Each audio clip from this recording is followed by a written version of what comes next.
نحمده ونصلي على رسوله الكريم أما بعد أعوذ بالله السميع العليم من الشيطان الرجيم بسم الله الرحمن الرحيم واذكر في الكتاب إبراهيم إنه كان صديقا نبيا إذ قال لأبيه يا أبت لم تعبد ما لا يسمع ولا يبصر ولا يغني عنك شيئا يا أبت إني قد جاءني من العلم ما لم يأتك فاتبعني أهدك صراطا سويا يا أبت لا تعبد الشيطان إن الشيطان كان للرحمن عصيا يا أبت إني أخاف أن يمسك عذاب من الرحمن فتكون للشيطان وليا قال أراغب أنت عن آلهتي يا إبراهيم لئن لم تنته لأرجمنك واهجرني مليا قال سلام عليك سأستغفر لك ربي إنه كان بي حفيا وأعتزلكم وما تدعون من دون الله وأدعو ربي عسى ألا أكون بدعاء ربي شقيا فلما اعتزلهم وما يعبدون من دون الله وهبنا له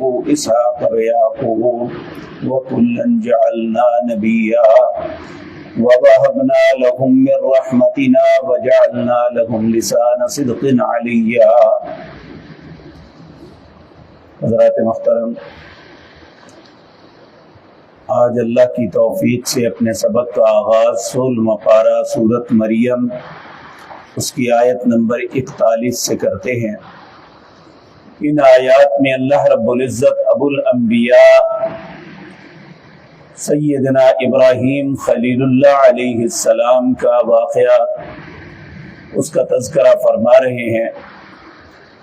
ابراہیم علیہ السلام وہ شخصیت تھے کہ جن کو اللہ نے زندگی کے اندر بہت سی باتوں میں آزمایا. ان میں ایک آزمائش یہ بھی تھی کہ باپ کو جب دعوت توحید دی تو اس کے مقابلے میں باپ نے کیا رویہ اختیار کیا. ایک تو آنے والے لوگوں کو یہ سمجھانا مقصود تھا کہ جب عقیدے کا اختلاف ہو پھر باپ بھی اپنے بیٹے پہ رحم نہیں کرتا.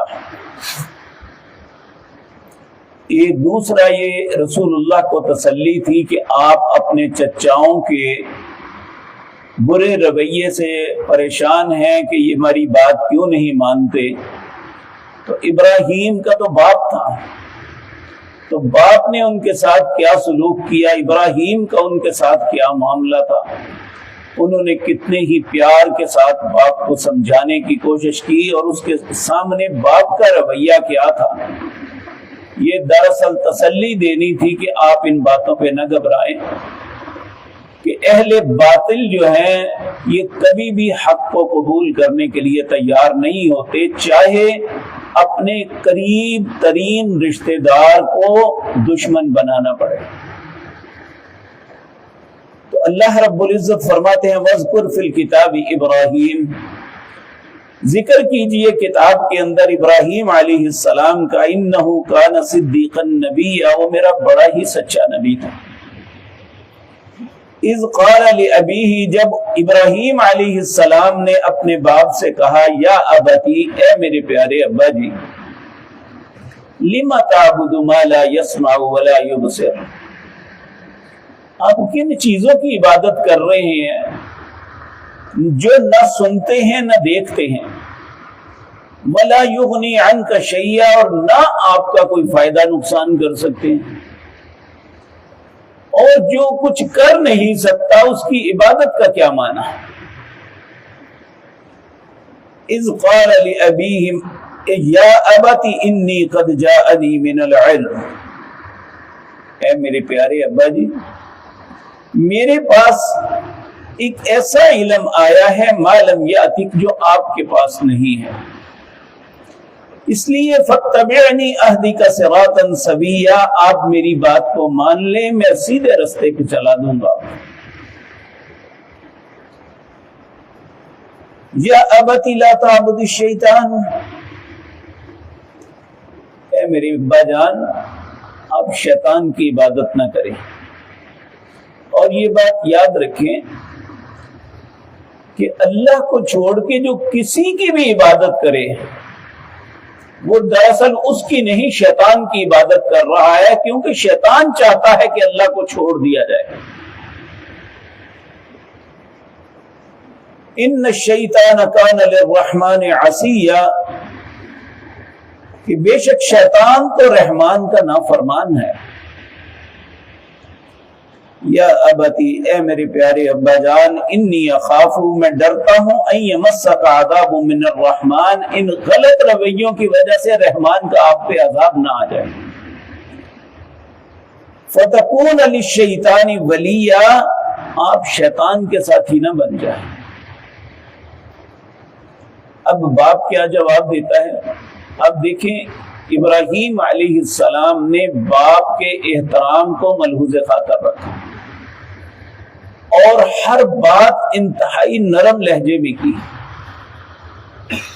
یا ابتی، اے میرے پیارے ابا جی، اے میرے پیارے ابا جی، احساس ہوتا ہے کہ وہ بڑی درد کے ساتھ اپنے باپ کو سمجھا رہے۔ اب باپ کیا جواب دیتا ہے؟ کہتا ہے قال اراغب انت عن آلہتی یا ابراہیم، اے ابراہیم تو میرے خداؤں سے بے رغبتی کر رہا ہے۔ لئن لم تنتہی لارجمنک واہجرنی ملیا، تو اگر باز نہ آیا میں تجھے پتھر مار مار کے مار دوں گا۔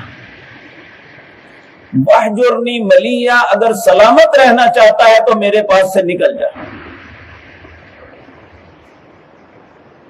ابراہیم علیہ السلام پھر بڑے حوصلے کے ساتھ، جبکہ باپ نے انتہائی بدتمیزی کی کہ میں پتھر مار مار کے مار دوں گا، اگر مجھ سے بچنا چاہتا ہے، سلامت رہنا چاہتا ہے تو یہاں سے نکل جا۔ سیدنا ابراہیم جواب میں کہتے ہیں سلام علیکم، اچھا پھر سلام علیکم، سأستغفر لک ربی، میں قریب اپنے رب سے تیرے لیے استغفار کروں گا۔ انہ کان بی حفیا، بے شک میرا رب مجھ پہ بڑا ہی مہربان ہے۔ واعتزلکم وما تدعون من دون اللہ، میں الگ ہوتا ہوں جن کو تم پکارتے ہو اللہ کے علاوہ۔ وادعو ربی، میں تو صرف ایک اللہ کو پکارتا ہوں۔ عسى اللہ اکون بدعاء ربی شقیا، ان قریب میرا رب میری دعا، میری التجا اسے رد نہیں کرے گا۔ فلما اعتزلهم، اللہ کہتے ہیں جب وہ ان بتوں سے بیزاری کر کے الگ ہو گئے، وما يعبدون من دون اللہ، جنہیں بھی اللہ کے علاوہ عبادت کرتے تھے ان سب سے بیزاری کا اظہار کیا، الگ ہو گئے، تو وَوَهَبْنَا لَهُ اسحاق و یعقوب، پھر میں نے اسحاق اور یعقوب بیٹے عطا کیے۔ وَكُلًّا جَعَلْنَا نَبِيًّا، اور ان سب کو نبوت سے نوازا۔ ابراہیم علیہ السلام واحد دو پیغمبر ہیں جو خود بھی نبی تھے، ان کے بیٹے اسماعیل، اسحاق، یہ دونوں بیٹے بھی نبی تھے۔ اسحاق کے بیٹے یعقوب بھی نبی تھے، یعقوب علیہ السلام کے بیٹے یوسف علیہ السلام بھی نبی تھے۔ یہ پے در پے 4 پشتوں میں اللہ نے نبوت عطا فرمائی، اور یہاں اللہ اسحاق اور یعقوب کا نام لے کے کہتے ہیں وَكُلًّا جَعَلْنَا نَبِيًّا، ہم نے ہر کو نبوت سے نوازا۔ وَوَهَبْنَا لَهُم مِّن رَحْمَتِنَا، ہم نے ہبہ کیا انہیں اپنی رحمت سے، اپنی انتہائی مہربانی سے۔ وَجَعَلْنَا لَهُمْ لِسَانَ صِدْقٍ عَلِيًّا، اور ہر زبان پہ ان کی اچھائی کا تذکرہ جاری کر دیا۔ تو اللہ رب العزت یہ ایک تو ہر انسان کو سمجھاتے ہیں کہ اس بات پہ دل برداشتہ نہیں ہونا کہ اگر تم توحید کی دعوت دو گے توحید کی بات کرو گے تو باپ بھی مخالف ہو سکتا ہے، رشتہ دار بھی چھوڑ سکتے ہیں۔ اور آج آپ دیکھ لیں جو شخص اللہ کی توحید کی دعوت دیتا ہے، سب سے زیادہ جو لوگ شرک کرتے ہیں گالیاں بکتے ہیں ان کی، اور جو زبان میں آتا ہے ان کے لیے کہتے ہیں۔ ان کا قصور کیا ہے کہ وہ یہ کہتے ہیں کہ ہمارا رب صرف اللہ ہے، ہم اور کسی کو حاجت روا مشکل کشا نہیں سمجھتے۔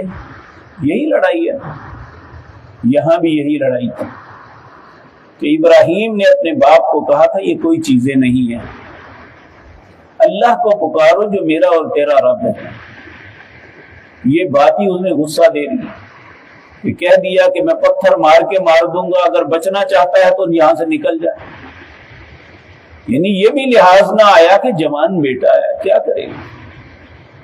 لیکن ابراہیم علیہ السلام نے یہ بتایا، اللہ نے اہل ایمان کو بھی کہا اذا خاطبهم الجاہلون قالوا سلاما، جب کوئی شخص جہالت کے ساتھ تمہارے مخاطب ہو نا، اسے کہو بھائی سلام ہے، جو تم کر رہے ہو میں نہیں کروں گا۔